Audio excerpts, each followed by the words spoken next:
Hello, Jassi collection की एक और नई वीडियो में आपका स्वागत है। तो जैसे कि आपको पता है हमारा चैलेंज चल रहा है अमीर होने का। तो आज हम बात करने वाले हैं अपने उस टॉपिक की जिस पर हम काम ही कर रहे हैं, मतलब कि अमीर होने का। और आज मैं उन सब सवालों के जवाब दूंगी जो कि मेरे कमेंट आए। अभी मैंने रिसेंटली एक वीडियो डाली थी बिजनेस की जो मीशो के लिए थी, तो उसी के सबके आंसर देने वाली हूँ।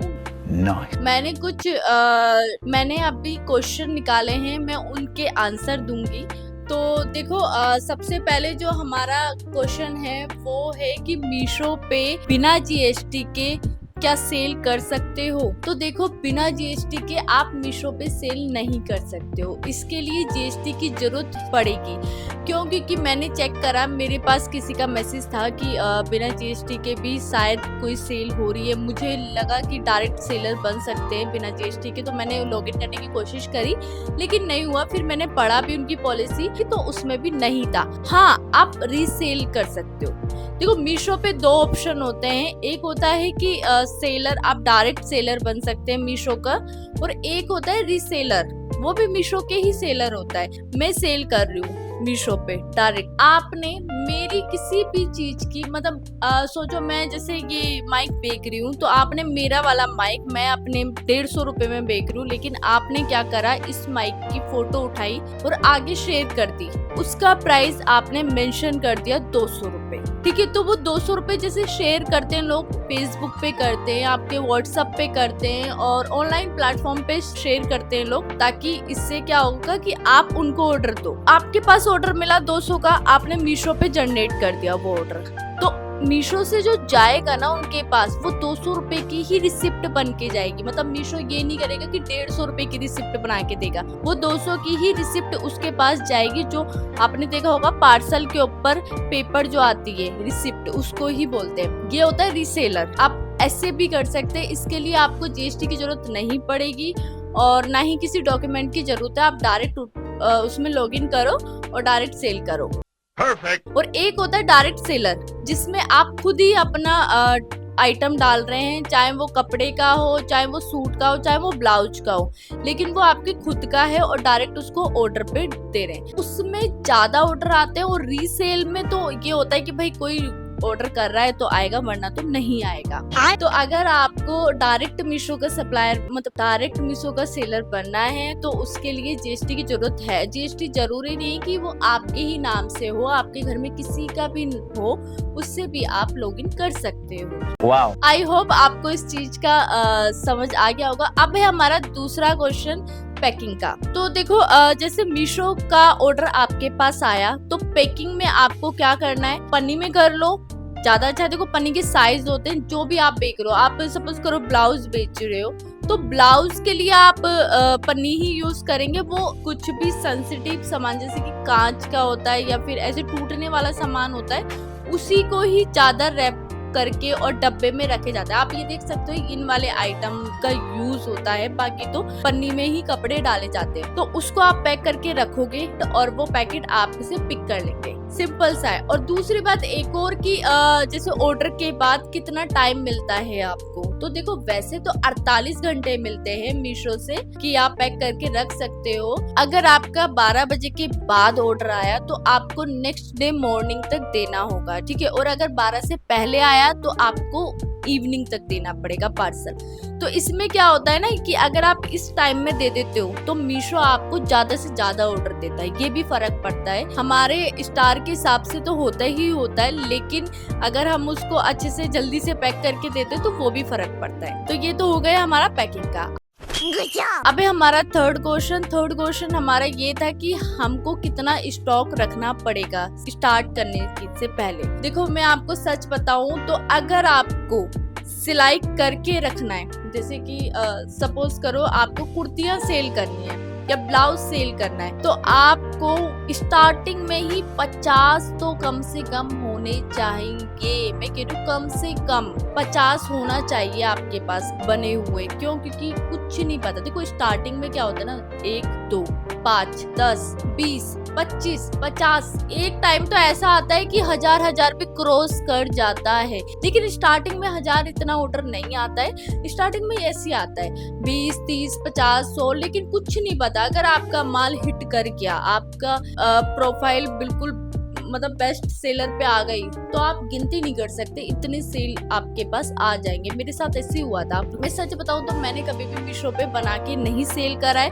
मैंने हमेशा परचेज कर ही सेल किया है। मैंने ये जो करा था काम 2019 में किया था, मुझे याद है आज भी। 2019 में मैंने मीशो पे अपनी आईडी बनाई थी और उसमें मैंने जीन्स सेल करी थी गर्ल्स की। उसमें क्या था कि मेरे को काफी सारी बचत थी। मैं 60 रुपए की जीन्स लेके आती थी, वो जॉगर जो चले थे, आपने देखे होंगे, आप देख सकते हो फोटो। ये मैं 60 रुपए की लेके आती थी और मैं इसको 250-300 रुपए में सेल करती थी। तो मुझे ये बहुत ज्यादा ईजी लगा था, उठाओ और सेल करो, उठाओ और सेल करो। लेकिन एक टाइम तो ऐसा आ गया था कि मेरा एक पैर मार्केट में और एक पैर मेरा पैकिंग में।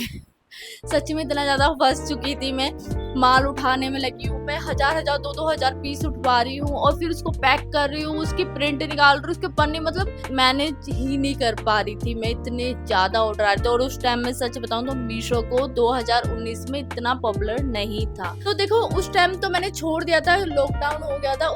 नहीं, जींस के बाद मैंने लॉकडाउन लगा और मार्केट बंद हो गई थी, तो मैंने इसको बंद कर दिया था। फिर मैंने मास्क चले थे ना, मास्क सेल करे थे, उसमें तो भाई साहब बहुत बचत थी, क्योंकि वो रिटर्न भी नहीं थे। मैं लेके आती थी 25 रुपए का और उसमें 200-250 रुपए का सेल करती थी। बहुत अच्छा, मतलब उसमें बहुत अच्छी कमाई होती थी। लेकिन जब मीशो थोड़ा सा डाउन जाने लगा, कह सकते हैं, मेरे को नहीं पता, लेकिन जैसे ही मीशो ने अपनी पॉलिसी चेंज करी तो मुझे उस पे काम बंद करना पड़ा। मीशो ने पॉलिसी जो चेंज करी थी वो ये चेंज कर दी थी कि रिटर्न पे 125 रुपए हमारी साइड से कटेंगे ही कटेंगे। अब वो चीज क्या है कि मैं नहीं कर पाई मैनेज, क्यों? क्योंकि रिटर्न तो देखो बहुत लोग करते हैं, और रिटर्न अगर मेरे पास आ रहे हैं और मेरा माल भी आ रहा है और मैं 125 रुपए अगर कट करवाऊंगी तो मेरे पे बचेगा क्या? वैसे तो आप पॉलिसी मीशो ने चेंज कर दी, ये सब खत्म कर दिया, लेकिन बीच में था इसलिए मैंने ये काम बंद कर दिया था। इसमें आपको स्टॉक रखना पड़ेगा, जितना आप स्टॉक रख सकते हो रखिए,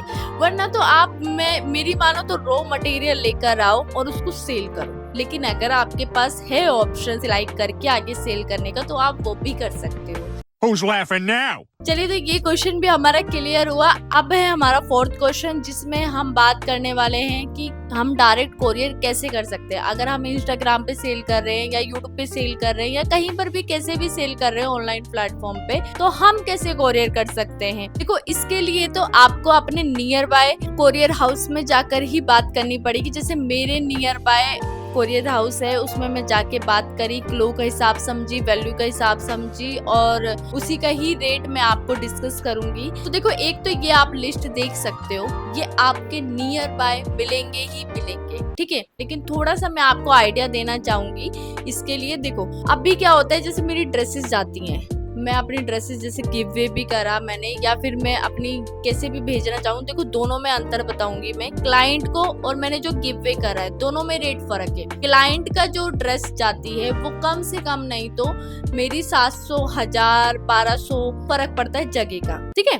और जो मैंने गिव वे करा है, गिव वे में जो मैंने पैकेट भेजा है उसमें मैंने 500, 600 से ऊपर जाने ही नहीं थी। एक 300 भी गई है और एक 200 भी गई है। लेकिन इसमें क्या फर्क था? इसमें था आपका पैकेट का, आपका पैकेट कितना बड़ा बन रहा है। आप सोचो कि मेरी गाउन तो कितनी बड़ी होती है, लेकिन उसको अब जैसे क्लाइंट का जा रहा है तो क्लाइंट के में बैग में जाता है तो वो बड़ा पैकेट हो जाता है। तो पैकेट का क्या होता है, वो किलो में नहीं जाता है, वो वॉल्यूम में जाता है। और वॉल्यूम जो है थोड़ा महंगा ही पड़ता है, मतलब 100 से ऊपर ही पड़ता है। और जो हमारा किलो जाता है वो किलो जैसे 50, 60, 30 ऐसे होता है। जगह का हिसाब पड़ता है कि आपका जगह कहाँ पर है, तो इस हिसाब से जाता है किलो का। तो आप दोनों में से कोई सा भी कर सकते हैं, लेकिन कोशिश करो कि जितना छोटा पैकेट होगा उतना कम आपका रेट लगेगा। और एक और बात मैं बोलना चाहूंगी कि अगर आप सीओडी करोगे तो सीओडी में क्या है कि आपका आना जाना दोनों पे करेगा, वो दोनों ले लेगा आपसे पैसे, रिटर्न का भी